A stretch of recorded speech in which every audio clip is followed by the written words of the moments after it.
Embracing pain for personal growth and transformation, life rarely unfolds according to our carefully laid plans. We crave predictability, stability, and certainty. Yet reality often delivers unexpected challenges, job losses, heartbreak, betrayal, or failure. Our instinct is to resist, to fight against these disruptions, insisting that they shouldn't be happening. But this resistance, this mental rebellion against reality, is precisely what transforms fleeting pain into prolonged suffering. Drawing from psychological insights, spiritual principles, and modern perspectives, this exploration delves into how embracing pain, rather than resisting it, can lead to profound personal growth and freedom. It examines the role of the subconscious, the ego, and societal conditioning in perpetuating suffering, and offers practical steps to break free from these cycles, with projections for how this approach can reshape our lives in today's fast-paced, interconnected world. The nature of pain and suffering. Pain is an inevitable part of the human experience.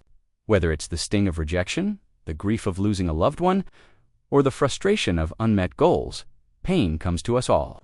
But suffering, prolonged, self-inflicted emotional turmoil is not inevitable. It arises when we refuse to accept what has happened, clinging instead to how things should have been. This distinction between pain and suffering is critical.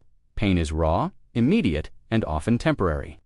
Suffering, however, is the story we tell ourselves about the pain, the endless loop of "why me?"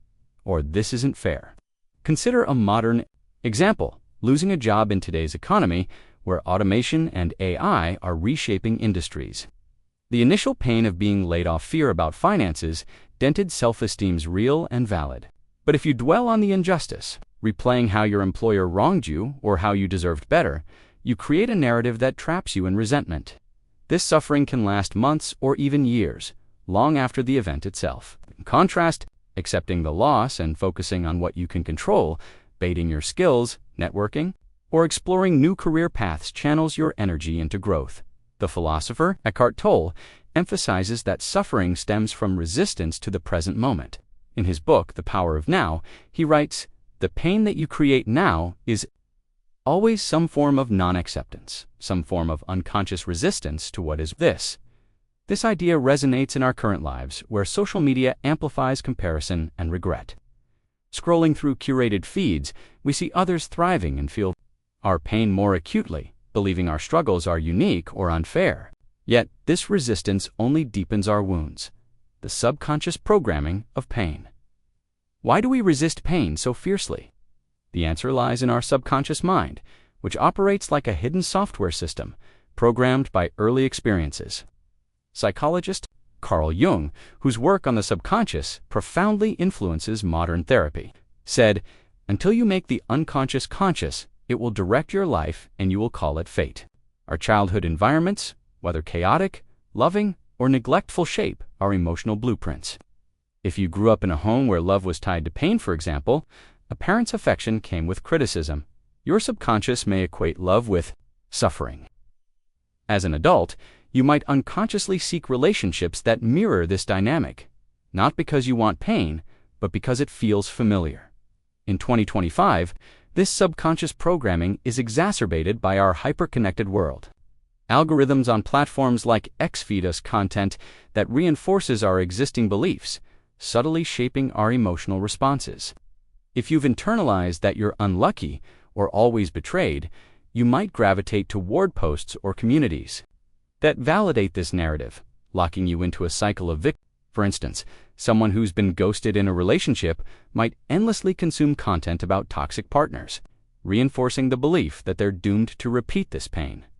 Jung's concept of the shadow, the repressed parts of ourselves, further explains this. The shadow holds our unacknowledged pain, fears, and insecurities. When we resist painful emotions, we push them into the shadow, where they fester and influence our behavior unconsciously.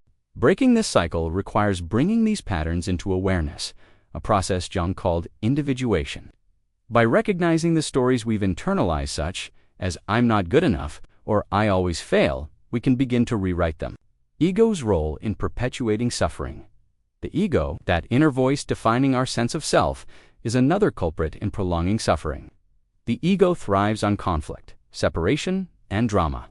It convinces us that our pain is unique, that we're victims of an unjust world, and that holding on to grudges validates our identity. In A New Earth, Tal describes the ego as an artificial sense of self that feeds on resistance to what is. When you lose a relationship, the ego might insist, "They didn't deserve me," or "I'll never trust again," keeping you tethered to the pain. In today's world, the ego finds fertile ground in online spaces. On platforms like X, where debates rage and outrage is amplified, the ego latches onto narratives of blame and division.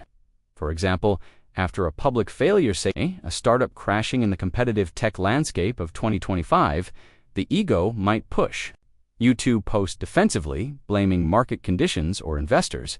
This externalizes the pain, but it also keeps you stuck, unable to move forward. The ego's sneakiest trick is convincing you that your suffering defines you. You start to identify as the one who was betrayed or the one who never succeeds. This identity becomes a trap, as the ego resists healing because letting go of pain threatens its existence. To break free, you must observe the ego without identifying with it. Mindfulness practices like meditation or journaling can help you watch your thoughts as a neutral observer, recognizing that the ego's stories are not your truth. Radical acceptance. The path to freedom, the antidote to suffering, is radical. Acceptance, a concept rooted in both spiritual traditions and modern psychology, such as dialectical behavior therapy, DBT. Radical acceptance doesn't mean liking or approving of what happened. It means stopping the fight against reality, acknowledging what is, and redirecting your energy toward what you can control. As Buddhist teacher Pema Chödrön writes in When Things Fall Apart, to stay with that shakiness, to stay with a broken heart, with a rumbling stomach, with the feeling of hopelessness, that is the path of true awakening. Imagine a scenario common in 2025. You've been canceled online for a misunderstood comment. The initial pain, shame, anger, isolation is intense. Resisting this reality by obsessively defending yourself or ruminating on the unfairness only deepens your suffering.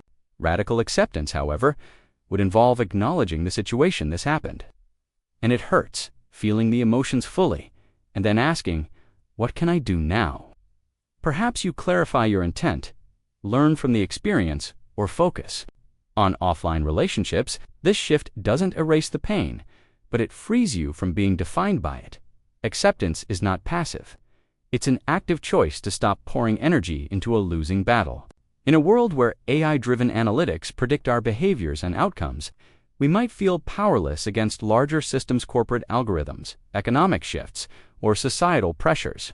But acceptance empowers us to reclaim agency over our responses, whether it's upskilling to stay relevant in an AI-dominated job market or choosing to disconnect from toxic online spaces. Practical steps to embrace pain. Transforming pain into growth requires practical tools. Here are actionable steps, grounded in psychological and spiritual wisdom, to help you break free from suffering. Observe without judgment. When pain arises, it's anger, sadness, or fear. Don't label it as good or bad. Simply notice it. For example, if you're anxious about an uncertain future in a volatile economy, ask, where do I feel this in my body? You might notice tightness in your chest or a knot in your stomach. Observe these sensations without trying to fix them. This practice, rooted in mindfulness, weakens the grip of emotional reactivity. Feel the pain fully instead of distracting yourself with work, streaming, or social media. Allow yourself to sit with the emotion. If you're grieving a lost opportunity, like missing out on a dream job, let yourself cry or journal about the disappointment. As Jung noted, what you resist persists. By feeling the pain without resistance, you allow it to move through you, losing its power over time. Breathe through it. Deep, intentional breathing anchors you in the present moment. When overwhelmed by rejection, say, a failed pitch to investors. In a startup, take slow breaths, focusing on the air moving through your body. This simple act, supported by neuroscience, calms the nervous system and helps you stay present with the emotion. Reframe the story, shift the narrative from victimhood to empowerment. Instead of I always fail, try this setback as teaching me resilience. In 2025, where failure is often public, think viral posts about startup flops. Reframing your story can prevent you from internalizing external criticism. Ask, how can this pain fuel my growth? Act with intention. Use the energy of pain to propel you forward. If you've been betrayed in a relationship, channel the hurt into self-discovery perhaps by exploring therapy, setting boundaries, or pursuing a passion project. In a world where remote work and digital nomadism are common, pain can motivate you to redesign your life. Like moving to a new city or launching a side hustle, transforming pain into strength. Pain, when embraced, becomes a catalyst for transformation. Jung described this as psychological alchemy, where the lead of suffering is transmuted into the gold of wisdom and resilience. This process mirrors the hero's journey, a universal archetype where challenges forge a stronger, wiser self. In Man and His Symbols, Jung writes, "The greatest and most important problems of life are all fundamentally insoluble. They can never be solved, but only outgrown." Pain is not a problem to solve, but a teacher to learn from. Consider the stories of individuals who've turned pain into purpose. Oprah Winfrey, who faced childhood trauma and systemic barriers, used her pain to fuel her empathy and media empire. In 2025, we see similar transformations in everyday people entrepreneurs who, after losing everything in a crypto crash, launch community-driven platforms to educate others, or activists who channel personal loss into advocacy for mental health. In an era of increasing anxiety, this alchemy is especially relevant today as we navigate a world of rapid change. Climate crises, economic uncertainty, and AI-driven disruptions create collective pain. Yet, these challenges also spark innovation. Of sustainable startups born from environmental grief or mental health apps emerging from pandemic-era isolation. On a personal level, embracing pain can lead to breakthroughs, like using a career setback to pivot into a more fulfilling path, such as freelancing in the gig economy. The dark night of the soul. Jung's concept of the dark night of the soul captures the transformative potential of our deepest struggles. This is a period of intense emotional or spiritual turmoil where everything feels lost.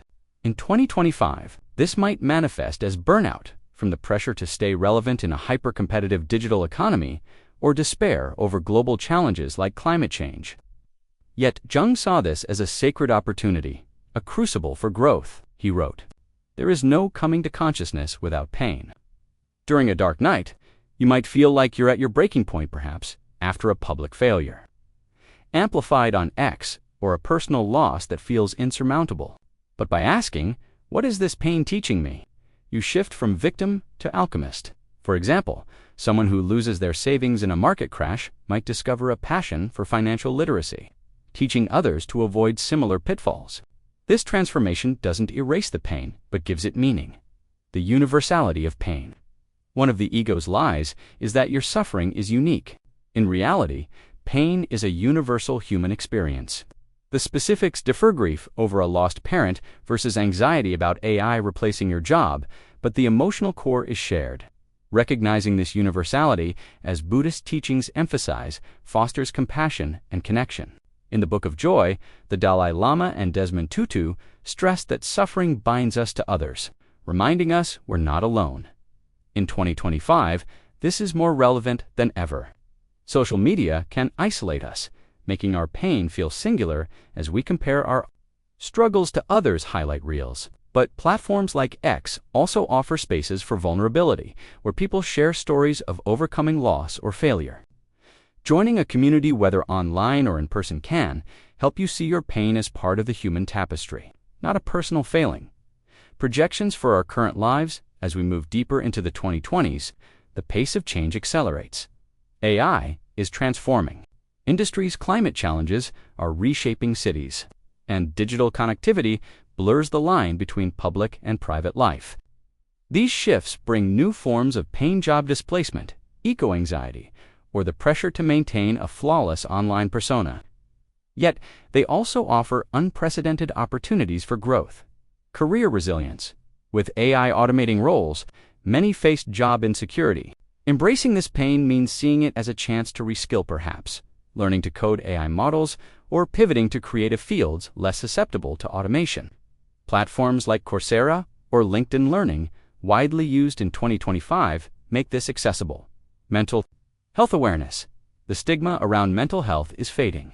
With apps like BetterHelp and community-driven X groups normalizing therapy, accepting emotional pain as a signal to seek help, whether through counseling or mindfulness, can lead to deeper self-understanding. Community and connection. The rise of decentralized platforms and virtual communities allows us to find others who faced similar struggles. Sharing your story, whether through a podcast or an X thread, can transform personal pain into collective healing, purpose-driven. Work, economic uncertainty pushes many to seek meaning over money. Painful experiences like burnout or failure often spark shifts toward purpose-driven careers. Think social entrepreneurship or roles in sustainability. Choosing transformation. Pain is not the enemy. Resistance to pain is by embracing pain with radical acceptance. We break the cycle of suffering and unlock our potential for growth. This isn't about denying emotions or pretending everything is fine. It's about feeling the pain, learning from it, and using it as fuel to become wiser, stronger, and more authentic. In 2025, as we navigate a world of uncertainty and opportunity, this choice is more urgent than ever. Will you resist the pain, letting it define you as a victim? Or will you embrace it, transforming it into a catalyst for growth? As Jung said, "I am not what happened to me. I am what I choose to become." The choice is yours. If you're ready to turn your pain into strength, declare it. I am transforming my pain into power.